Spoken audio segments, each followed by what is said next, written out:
Saül, dominé par un esprit de jalousie, devint l'ennemi de David. Il devint son ennemi implacable, et par 3 fois tenta de le tuer. Saül leva sa lance, disant en lui-même: « Je frapperai David contre la paroi. » Mais David se détourna de lui 2 fois, 1 Samuel 18, 11. Ainsi David fut seul, sans aucune aide, en proie à la haine, pour chasser, ne sachant où aller. C'est ainsi qu'il se rendit chez le sacrificateur Ahimelech, à qui il mentit quant au motif réel de sa présence. Il était alors dans une situation intérieure angoissée. C'est ainsi qu'il demanda à Ahimelech s'il ne disposait pas d'une lance ou d'une épée. Sa demande exprimait son désarroi intérieur, et bien que l'éphod fût en vue, placé devant l'épée, ce fut néanmoins l'arme qui fut l'objet de son choix. Et muni de cette arme, il alla vers Akish, roi de Gath, mais Dieu ne permit pas qu'il y reste. Désormais, il était bien seul. Sa fuite le fit aboutir à la caverne d'Adulam, lieu de la convergence des voies de Dieu. Au contraire, contraint par le cours des situations, il dut s'y réfugier. David était seul, abandonné, sans secours possible, avec la charge et la responsabilité de 400 hommes, eux-mêmes très éprouvés.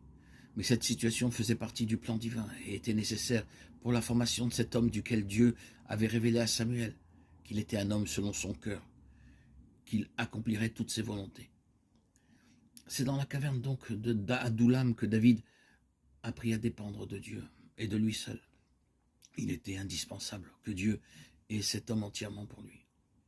Personne en dehors de Dieu ne pouvait le former, et David n'avait à cette époque aucune compréhension quant au dessein de Dieu le concernant, sinon qu'il avait été oint comme roi, mais il ignorait totalement le plan que le Seigneur avait pour lui.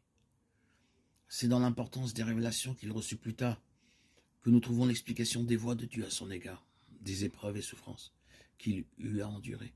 Ainsi, Adullam a signifié la fin de ses plans, où désormais il eut à apprendre que tout doit venir des cieux et procéder de Dieu lui-même. Cette expérience doit aussi devenir la nôtre, car il doit y avoir un jour dans notre vie où, désemparés sans aucune aide, nous voyons que jusqu'alors ce sont nos plans et nos œuvres que nous avons accomplies. Dieu nous laissera agir et permettra que nous allions d'échec en échec et se tiendra en dehors de nos plans. Et il ne donnera jamais ses ressources. Le rapport qui lui fut fait concernant l'attaque de Keïla par les Philistins aurait auparavant déclenché une rapide intervention de sa part. Mais à présent, les choses ont changé. Que fit-il? Il consulta l'Éternel, 1 Samuel 23, 2, pour s'assurer s'il devait aller combattre et s'il serait vainqueur. Quel changement! Auparavant, il avait remporté beaucoup de victoires à la tête d'une importante armée, mais maintenant son intervention dépendra uniquement de la réponse de Dieu. Et quant au succès, il dépendra non de son courage ni de sa bravoure, mais uniquement de Dieu intervenant en sa faveur. En d'autres termes, c'est Dieu qui décide. Il se réfère à lui et à lui seul. C'est au pied du Seigneur que de telles leçons sont apprises. Mais de telles leçons demandent une donation sans réserve, parce que Dieu veut avoir l'entière initiative dans ce qu'il entreprend. Il ne permettra pas à notre ingérence. Nous sommes là pour être les moyens par lesquels il accomplit ses plans, il réalise ses œuvres. Cette leçon est d'une très grande importance. Et nous avons à garder bien en vue le fait que David était un roi pour Dieu. Aussi se chargea-t-il de son éducation, car comment les intérêts de Dieu seraient-ils assurés et comment pourrait-il conduire son peuple s'il ne possédait un instrument? Dieu ne se sert-il pas des hommes pour parler aux hommes?